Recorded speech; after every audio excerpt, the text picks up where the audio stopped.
नमस्कार, आदाब, सत श्री अकाल, अस्सलाम वालेकुम। मैं हूँ आपके साथ फ़ायका जावेद। बहुत-बहुत स्वागत करती हूँ एक बार फिर से मेरे और आपके यूट्यूब चैनल पे आपका। जैसे कि आप सब लोग जानते हैं कि मुख्तलिफ पर्सनैलिटीज़ को बुलाया जाता है, चाहे पाकिस्तान की बात करें, इंडिया की बात करें या फिर अपने ही कश्मीर की बात करें।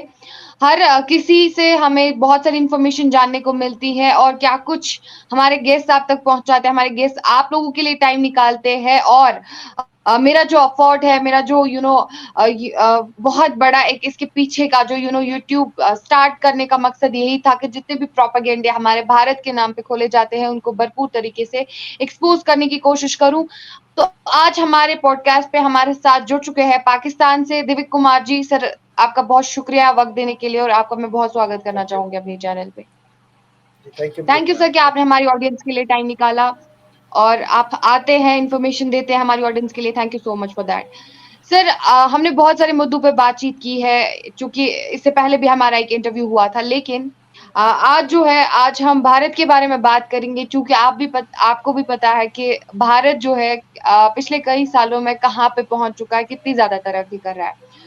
तो आज भारत के हवाले से बात करेंगे, चूँकि ब्रिटिश म्यूज़ियम के हवाले से अगर हम बात करें, तो ब्रिटिश म्यूज़ियम जो है, फर्स्ट रैंक पे वर्ल्ड में आता है, लेकिन हमारे भारत ने ये दावा किया है कि दिल्ली में एक म्यूज़ियम बनेगा योगी योगीन के नाम से, योगी योगीन भारत के नाम से, और वो वर्ल्ड का लार्जेस्ट म्यूजियम हो सकता है। वो वर्ल्ड का जो है, यानी कि भारत जो है ब्रिटिश को भी टक्कर देंगे, वो ब्रिटेन को भी टक्कर देंगे। म्यूजियम के हिसाब से रैंक फर्स्ट में आएगा, जिसमें हमारा जो कल्चर है, जो भी हमारा कल्चर है पिछले कई सालों से, वहां पे हमें दिखाई देखने को मिलेगा। सर, आप इस बारे में क्या कहना चाहोगे? सबसे पहले आपसे जानेंगे कैसा, मतलब आप इतनी ज़्यादा डेवलपमेंट्स भारत की देख रहे हैं, रैंक फर्स्ट पे आ रहा है, ग्लोबल लेवल पे जो है भारत आज दिखाई देखने को मिलता है। कैसा लग रहा है सर? म्यूज़ियम के हवाले से बात करेंगे, आप हमारे ऑडियंस को थोड़ा-सा बता दें। देखें, म्यूजियम की अगर पहले इंफॉर्मेशन के ऊपर ही चले जाए तो ये म्यूजियम कोई 1,10,000 स्क्वायर मीटर पे बन रहा है। अभी जी। करंटली अगर देखा जाए तो नेशनल ब्रिटिश म्यूजियम नंबर 1 पे है दुनिया का, जिसे हुँ, चोर बाजार भी हम लोग कहते हैं, इंडियन से स्पेशली चोर एग्ज़ैक्टली। बाजार कहते हैं, पाकिस्तानी को तो पता ही नहीं है उसका। ठीक हुँ, है। जो ये म्यूजियम बन रहा है वो नॉर्थ ब्लॉक और साउथ ब्लॉक को कन्वर्ट किया जा रहा है। जो आपके आज गवर्नमेंट ऑफिस हैं, नॉर्थ ब्लॉक साउथ ब्लॉक, उनको कन्वर्ट करके म्यूजियम में किया जा रहा है। तो करते हुए पथ के साथ सेंट्रल विस्टा प्रोजेक्ट्स में जो गवर्नमेंट बिल्डिंग्स हैं वो भी सारी नई बन रही है, तो आपके ऑफिस उधर शिफ्ट हो जाएंगे, म्यूजियम आपका इधर आ जाएगा। और देखें, इस म्यूजियम की खुशी मुझे भी है क्योंकि मेरी भी सेम ही हिस्ट्री है, हम पाकिस्तानियों की भी सेम जी, ही हिस्ट्री है।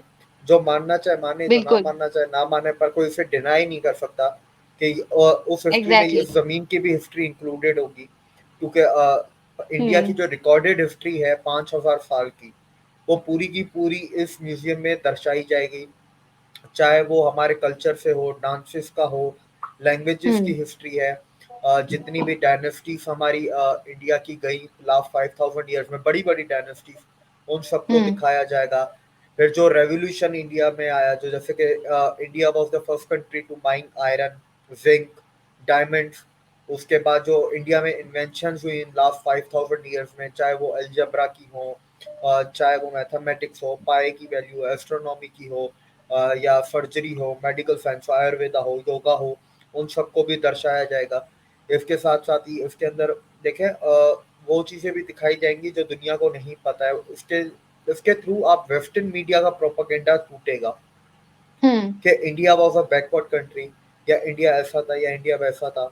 और लास्ट 9 सालों में पीएम मोदी ने बहुत ही जद्दोजहद करके जितने भी आपके स्टोलन या स्मगल्ड आर्टिफैक्ट्स थे इंडिया के, वो सारे जो भी लास्ट 9 ईयर्स में आए हैं, वो सारे भी इधर ही डिस्प्ले होंगे इसी म्यूजियम में।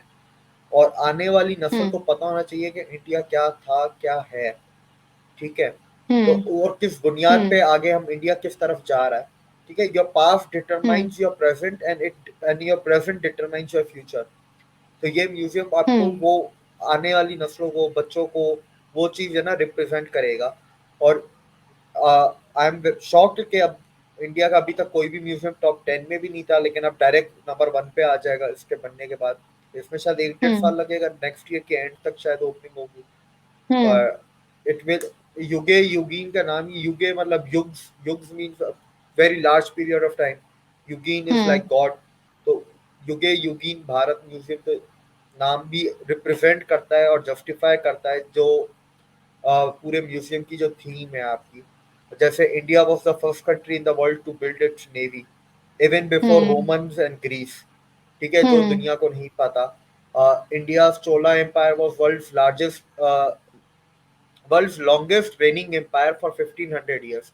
इवन रोमन हुँ, एम्पायर भी आपका साढ़े 1100 या 1100 सालों में तबाह हो गया, लेकिन चोला एम्पायर 1500 साल तक आपका चला। And how India has influenced the world, including ASEAN and East Asia. Hmm, And hmm, further, if we go down to South America, Brazil, Peru, हुँ, ठीक है, उधर भी इंडियन हुँ, कल्चर और इंडियन उन चीज़ों को देखा जा सकता है जो लोग फॉलो करते हैं। अगर आप अफ्रीका में जाएं तो उधर भी बहुत सारी ऐसी चीज़ें हैं जो उन्होंने इंडिया से अडॉप्ट की हुई हैं। Even 250 million people in Africa consider themselves to be direct descendants of Kushites. So hmm, basically Kushites is Kush, the son of Lord Ram. तो वो हुँ, किस तरह इंडिया ने पूरी दुनिया को इन्फ्लुएंस किया, वो सारी चीजें, तो वो भी सबके इसके अंदर दिखाया जाएगा। तो ये बहुत अच्छा एक इनिशिएटिव भी है और अच्छी चीज भी है। और वैसी बात है, अब दिल्ली में कम से कम लोगों का ध्यान को लाल किले कुतुब मीनार से हटके कहीं और भी जाएगा, दूसरी जगह ये हुँ, टूरिस्ट हब भी है। So it will uh, get earnings, ठीक है, ये आपकी हुँ, अर्निंग्स में भी हेल्प करेगा, टूरिज्म में भी हेल्प करेगा, नेशन बिल्डिंग में भी आपकी हेल्प करेगा। एग्ज़ैक्टली। हाँ, तो उसका ऑब्जेक्टिव बहुत बड़ा है, strategically it is very important. Hmm. देखिए म्यूज़ियम के हवाले से अगर हमने बातचीत की, लेकिन वहीं अगर हम बात करेंगे हमारे प्रधानमंत्री ने ये बोला है कि जो कौमें या फिर जो लोग अपने कल्चर को, अपने ट्रेडिशन को याद नहीं रखते हैं, वो कौमें कभी तरक्की नहीं करते हैं। तो आपको क्या लगता है कि कल्चर कितना ज़्यादा ज़रूरी है इंसान के लिए? इम्पोर्टेंट कितना है अपना कल्चर, अपना प्रीवियस कल्चर, जो हमारा इतिहास रहा है, आपको क्या लगता है कितना ज़रूरी है कि इंसान के लिए वो याद रखना फिर उस मतलब उस उन चीज़ों को वापस से जैसे कि म्यूज़ियम्स में मतलब दिखाना लोगों को या फिर वो चीज़ें कलेक्ट करना, आर्टिफैक्ट्स कलेक्ट करना जो कि इंडिया के थे। बाकी कंट्रीज़ ने भी आपने ये भी सुना होगा कि 240 एंशिएंट आर्टिफैक्ट्स जितने भी बाकी कंट्रीज़ है वो अब तक जो है इंडिया में वापस ला चुके हैं और वो उस म्यूज़ियम में रखे जाएँगे। तो सबसे पहले आपसे जानेंगे कि आपके लिए कल्चर क्या मायने रखता है?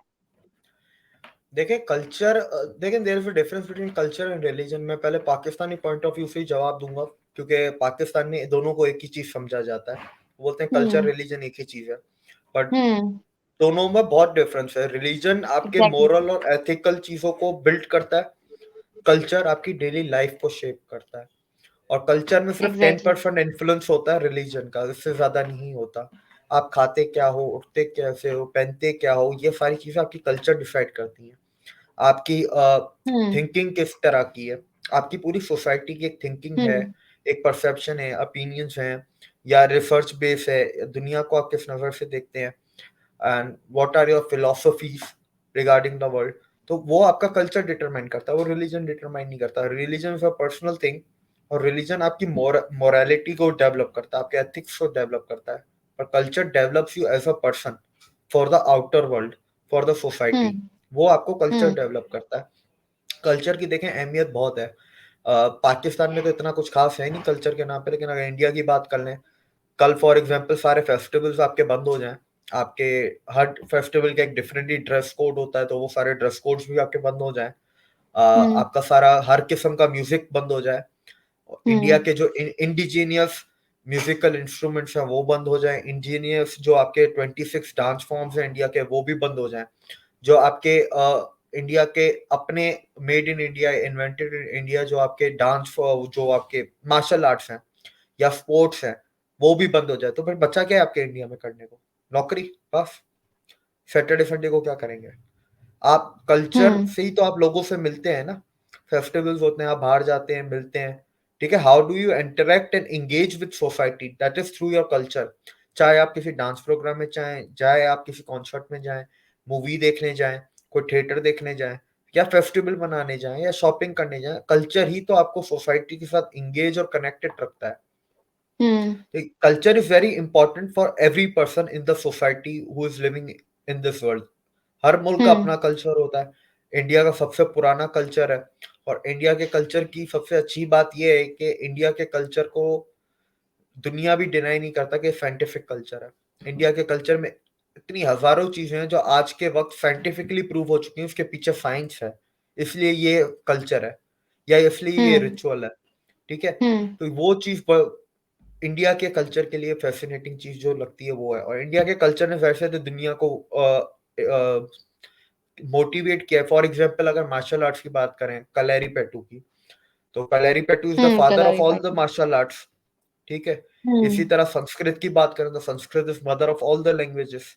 ठीक है, ऑल हुँ, द नहीं बोलूंगा, almost all the languages, almost all languages in the world. तो इसी यही तो हुँ, कल्चर है आपका, लैंग्वेजेस, यही चीजें तो आपकी कल्चर है जिसने दुनिया को भी तो इन्फ्लुएंस किया है। नहीं तो आप खुद सोचें बिल्कुल। वेस्टर्न यूनिवर्सिटीज वेल में। जी। हुँ। वेल अपने कल्चर की तो मैंने बातचीत की क्योंकि मैं भारत से हूँ, लेकिन आप भी जानते हैं कि भारत का आपका कल्चर बीइंग अ पाकिस्तानी आप भी जानते हैं कि आपका कल्चर जो है वो भारत से ही है। आपने जो पास्ट इयर्स में आप देखिए कि पाकिस्तान का जो ही पार्टीशन नहीं हुआ था, जो ही बँटवारा नहीं हुआ था मुल्क का, तब भी जो है आप लोगों ने कल्चर तो हम ही से अडॉप्ट किया है। तो व्हाई एक पाकिस्तानी को मतलब एक हिचकिचाहट क्यों होती है कि अपना कल्चर एक्सेप्ट करने में? चाहे हमने अखंड भारत की बात की तब भी पाकिस्तान ने सवाल उठाया, चाहे हमने मतलब वो नए संसद भवन में वो मौर्यन एम्पायर का वो म्यूरल लगा तब भी सवाल उठा। आखिर ऐसा क्यों? आखिर पाकिस्तानी लोग क्यों बार-बार डिनाई करते हैं अपने कल्चर से? और अगर आप भी ये मानते हैं बीइंग ए पाकिस्तानी आप भी एक्सेप्ट करते हैं कि इट्स ओनली कल्चर जो आपको कनेक्ट करता है सोसाइटी से और हर किसी के लिए ज़रूरी है कि वो अपने पास्ट को याद रखे, अपने कल्चर को याद रखे। तो पाकिस्तानियों में ऐसा क्यों है? हर एक पाकिस्तानी क्यों डिनाई करता है अपने कल्चर को एक्सेप्ट करने से? देखिए, पाकिस्तान कल्चर के बहुत सारे लेवल्स होते हैं। देखिए, एक हुँ, आता है आपका आपका सिटी लेवल का कल्चर होता है। कुछ ऐसी चीज हुँ, होती है जो होती है उसी शहर में, जब तक आप शहर में ना जाओ तो आपको पता ही नहीं है कि ऐसा भी होता है। कुछ फिर बिल्कुल। आता है आपका स्टेट लेवल का कल्चर होता है जो इंडिया में बहुत ही ज्यादा प्रेवलेंट है। फिर एक आपका हुँ, एक ओवरऑल कल्चर आता है पूरे कंट्री का। हुँ, पाकिस्तान में आपको स्टेट लेवल पे कल्चर मिल जाएगा, पंजाब को छोड़ के आपको हर जगह स्टेट लेवल पे कल्चर मिलेगा। सिंधियों को अपना, चाहे लैंग्वेज हो, लिटरेचर हो, ठीक है, कपड़े हो, सेम सिमिलरली बलोचों में मिल जाएगा, पश्तूनों में मिल जाएगा। पर एज अ कंट्री हमने जो अपना कल्चर है वो बोरो किया, अडॉप्ट किया, पहले अरबियों का, आजकल हम तुर्कों का करने लगे हैं। आगे का मुझे नहीं पता, क्योंकि उसकी वजह ये ना, इंडियन कल्चर अगर आप अडॉप्ट कर लेंगे तो फिर वो जो है ना, ट्यू नेशन थ्योरी की पिलर्स आपकी हिल जाती है, फाउंडेशनल क्रिएशन की, कि एग्ज़ैक्टली। अलग क्यों हुए थे। हुँ, ठीक है, दूसरा, पाकिस्तान की सोच इतनी छोटी है, वो इंडियन कल्चर को हिंदुइज्म से मिक्स कर देते हैं। उनको यही नहीं आज तक अकल आई कि कल्चर और रिलीजन दोनों अलग चीजें हैं, वो मिक्स नहीं कर हुँ, सकते। कल्चर हुँ, लैंड का होता है, जमीन का होता हुँ, है। ठीक है, हुँ, तो वो चीज ये लोग नहीं समझ पाए। एक तो ये इनके दिमाग में मिसकंसेप्शन है कि इंडियन कल्चर को हम अडॉप्ट कर रहे हैं तो बेसिकली हम हिंदुइज्म को अडॉप्ट कर रहे हैं। तीसरा जो मसला इनके बीच में जो हुआ है, पाकिस्तान में देखें, एक एलीट होती है, दूसरा अपर मिडिल क्लास, ये इंडियन कल्चर को हुँ, अडॉप्ट करते हैं एज पर देयर चॉइसेस। जैसे हुँ, शादी है, शादी की रस्मातें हो गई, वहां पर इंडियन कल्चर होगा, इंडियन ड्रेसेस होंगे, इंडियन गाने होंगे। ठीक है, पर डेली लाइफ में नहीं करेंगे adopt. So as per their choice and as per their liking they choose whether they have to follow Indian culture और नॉट। ये तीसरा मसला है। हुँ, तो एज अ ओवरऑल हुँ, अगर कंट्री का देखेंगे तो पाकिस्तान का ओवरऑल कंट्री वाइज में क्या कल्चर है, मैं क्या बोलूं। आज अगर मुझे रिप्रेजेंट करना है, मैं उर्दू कर नहीं सकता, उर्दू इंडिया में बनी। ठीक है, तराना फारसी में है, वो ईरान का आ गया। ठीक है, हमारा जो लिटरेचर है वो सारा उर्दू का है, तो उर्दू लैंग्वेज ही वहाँ की हो गई। और राइटर भी सारे पाकिस्तान के तो कोई भी नहीं था, चाहे फैज अहमद फैज हुँ, हो, चाहे हबीब जालिम हो, कोई भी आज के 21st सेंचुरी के पाकिस्तान के बाउंड्री में तो कोई पैदा नहीं हो, सब पैदा तो इंडिया में ही हुए थे। वो फिर इधर आ गए, वो एक हुँ, अलग कहानी है, एक अलग बात हो जाती है। बिल्कुल। तो हुँ, हाँ, ड्रेसेस पे क्या, शलवार कमीज वाज नॉट पाकिस्तानी culture. Hari Singh exactly. Nalwa, who was the uh, military commander of Ranjit Singh, उसने ये हुँ, सलवार कमीज इन्वेंट की थी। कुर्ता को और इंग्लिश ड्रेस के कॉलर्स को मिक्स करके फॉर प्रिजनर ऑफ वॉर के लिए इन्वेंट की गई थी। वहां से हुँ, सलवार कमीज आपकी आ जाती है। ठीक है, लेडीज का बुर्का अबाया दैट इज फ्रॉम अरब। तो अब मैं क्या कल्चर किसको बोलूं, मुझे ये चीज समझ। और अगर सलवार की बात करें तो इंडियंस में पजामा होता है, शलवार पठानों की होती है, पश्तूनों की होती है। तो इधर सारा मुरब्बा बना हुआ है, हर चीज मिक्स है, इनको खुद को ही नहीं, मुझे ही नहीं पता कि हमारा कल्चर क्या है। मुझे स्पेसिफिकली सिंध का पता है, बलोचों का पता है, पंजाब का पता है, लेकिन अगर ओवरऑल एक पाकिस्तान की पिक्चर में ड्रॉ करूं तो क्या कल्चर है मुझे नहीं पता। क्योंकि अगर हमारे फोक सॉन्ग्स हैं तो फोक सॉन्ग्स तो आपके स्टेट कल्चर में आ जाते हैं लैंग्वेज के हिसाब से। बिल्कुल, फोक सॉन्ग्स को बिल्कुल। आप कंट्री में नहीं डालते। कंट्री का एक अपना जो नेशनल लैंग्वेज होती है, उस नेशनल लैंग्वेज के सॉन्ग्स हो गए, ठीक है, वो हुँ, आपके नेशनल सॉन्ग्स हो गए या नेशनल म्यूजिक हो गया। हुँ, आप ज्यादा से ज्यादा वही कर सकते हैं, क्योंकि इंडिया पाकिस्तान का म्यूजिक फिर भी दुनिया में मशहूर है।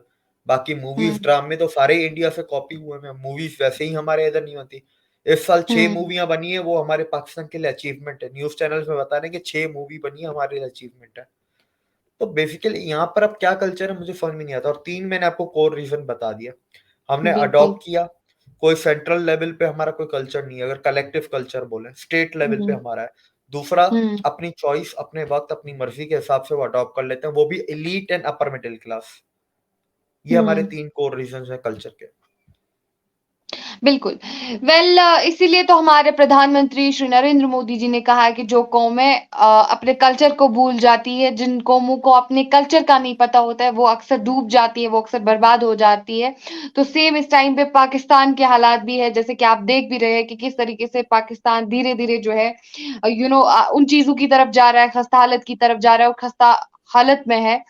इन्हीं चीज़ों की वजह से, क्योंकि वो अपने कल्चर को एक्सेप्ट नहीं करते हैं। ख़ैर, लास्ट पे आपसे पूछना चाहूँगी, चूँकि इंडिया ने जो है अपने 240 एंशिएंट जितने भी आर्टिफैक्ट्स थे, चाहे वो दुनिया के मुख्तलिफ कंट्रीज़ ने चुराए थे, वो चोरी किए हुए थे। तो इंडिया ने वो वापस बॉट बैक इंडिया किए हैं। क्या कहना चाहोगे? चूँकि एक ज़माना था जब इंडिया बोला जाता था कि यूनाइटेड स्टेट्स, ब्रिटेन या फिर कोई और मुल्क जो है हम उनको डायरेक्टली ये नहीं बोल सकते हैं कि आप हमारे आर्टिफैक्ट्स वापस करो, या उनके सामने वैसे बात नहीं रखी जाती थी। लेकिन आज इंडिया जो है ग्लोबल लेवल पे इस तरीके से रिप्रेजेंट करता है खुद को कि आप भी जानते हैं कि इतनी बड़ी अचीवमेंट्स हो गई है, इतनी ज्यादा डेवलपमेंट्स हो गई है इंडिया में, और अपने वो 240 आर्टिफैक्ट्स जो है उन्होंने वापस ला चुके हैं, और भी खोज है आर्टिफैक्ट्स की। तो इस बारे में आप क्या कहना चाहोगे? इंडिया की इस अचीवमेंट पे आप क्या कहना चाहोगे? देखिए, पहले तो आपका जो लास्ट सवाल था उसमें जो आपने बात की कि जो जो मोदी जी की स्टेटमेंट थी, वो बात बिल्कुल सही है। जब आप कल्चर को स्टडी करते हो, culture can not be studied without studying history. History culture साथ-साथ ही चलता है। Exactly exactly. और पाकिस्तान में जो हिस्ट्री का हम्म। हालात है वो आपको पहले से ही पता है, ठीक है? तो बिल्कुल। 75 साल से पहले की तो हिस्ट्री पढ़ाना ही नहीं है ना। तो उसमें भी हम्म। आपको बहुत सारी चीज़ें, किसी ने हिस्ट्री पे बात करेंगे, इन्होंने तो बीच में 100 साल मराठा एम्पायर के भी काट दिए हैं। इनको बिल्कुल। पाकिस्तानी को लिटरली लगता है कि मुगलों से डायरेक्ट पावर अंग्रेजों ने छीनी थी। उनको पता ही नहीं है कि बीच में 100 साल मराठा एम्पायर भी था। हम्म। तो ये वो पूरा टेक्निकल ब्रेन वॉश वो आपको पता ही है। हम्म। अच्छा, अब आ जाते एग्जैक्टली। हैं आपके करंट सवाल पे, आर्टिफैक्ट्स पे। अभी एक फिलीपीन से भी आपका आर्टिफैक्ट आया है। फिलीपीन में 9,500 साल पुराना वज्र मिला है, भगवान इंद्र का जो वेपन था। और हम्म। मैं अब तक जो दुनिया में सबसे पुराना आर्टिफैक्ट पूरी दुनिया का बता रहा हूँ, वो इंडिया को बिलोंग करता है, लेकिन वो अभी अमेरिका में है। तो इंडियन गवर्नमेंट कोशिश कर रही है वो लेके आए। That is the idol of Lord Shiva, and that is hmm. The oldest artifact in the whole world. It has been carbon dated around 26,800 BCE। तो वो हम्म। 26-27 हजार साल पुराना है। तो अब इन सारी चीजों को देख के अफसोस एक ही बात का होता है, अगर नालंदा, शारदा वगैरह नहीं जलाई होती तो आज हमारे पास 5,000 साल से ज्यादा की हिस्ट्री होती। लेकिन अफसोस क्या, आज हमारे एग्जैक्टली। पास सिर्फ 5,000 साल की रिकॉर्डेड हिस्ट्री है। अब देखें हम्म। आर्टिफैक्ट्स जो गवर्नमेंट लेके आ रही है, हमारे सबसे ज्यादा अगर इंडिया के आर्टिफैक्ट्स कहीं हैं तो वो आपके ब्रिटिश म्यूजियम में। एंड हम्म। वो एग्जैक्टली। दिन दूर नहीं है, मतलब इतना करीब भी नहीं है पर इतना दूर भी नहीं है कि वहां से ना आए। इंडियन गवर्नमेंट कोशिश पूरी कर रही है। एंड अब तो यूके के हालात, अगर आप यूके की पॉलिटिक्स को, यूके की इकोनॉमी को फॉलो करेंगी तो आपको पता चलेगा यूरोपियन यूनियन में after Germany UK is the worst performing country since last hmm. 2 year. ठीक हम्म। है, तो वो वक्त इतना ज्यादा दूर भी नहीं है ना इतना करीब है, बस नॉर्मल एवरेज पकड़ लें 10-12 साल ही है कि आपको ब्रिटिश से भी अपने आर्टिफैक्ट्स और अपना हिस्ट्री, अपने वैल्यूज, अपने कल्चर हेरिटेज सब वापस मिलेगा। तो बिल्कुल। इस गवर्नमेंट ने इतनी कोशिश की है तो आपको इतने 10 साल में आपको मिले। और ये जो 240 आर्टिफैक्ट्स हैं ये आपके वेस्टर्न कंट्रीज है। आपके ईस्टर्न कंट्री से हुँ, भी बहुत कुछ आया। जैसे मैंने भी आपको फ़िलीपींस का बताया, बिल्कुल रिसेंट है तो मुझे याद है। हुँ, नहीं तो ऐसे आपके वियतनाम, कंबोडिया से भी बहुत सारी चीज़ें आई हैं लास्ट 9-10 सालों में। तो वो भी आप अकाउंट में हुँ। रखें, जो सारे यहाँ पर डिस्प्ले पे होंगे इस म्यूज़ियम में। बिल्कुल। ख़ैर आपके वक़्त का बहुत शुक्रिया, आपने बहुत सारी इन्फॉर्मेटिव बातें, आपने बहुत सारी नॉलेज शेयर की हमारे व्यूअर्स के साथ, आपके वक़्त का बहुत शुक्रिया। आप हमें टाइम देते हैं, हमारे व्यूअर्स को टाइम देते हैं। ऐसे ही मिलते रहेंगे शख्सियात से और ग्राउंड रियलिटी दिखाने की भरपूर कोशिश करेंगे और जो भी इंडिया के अचीवमेंट्स के रिलेटेड या फिर जो भी भारत के नाम पे प्रोपेगेंडे खोले जाएँगे, भरपूर तरीके से एक्सपोज़ करने की कोशिश करेंगे। तब तक के लिए आप जुड़े रहें। बाकी जय हिंद, जय भारत, जय कश्मीर। Thank you. जी, थैंक यू।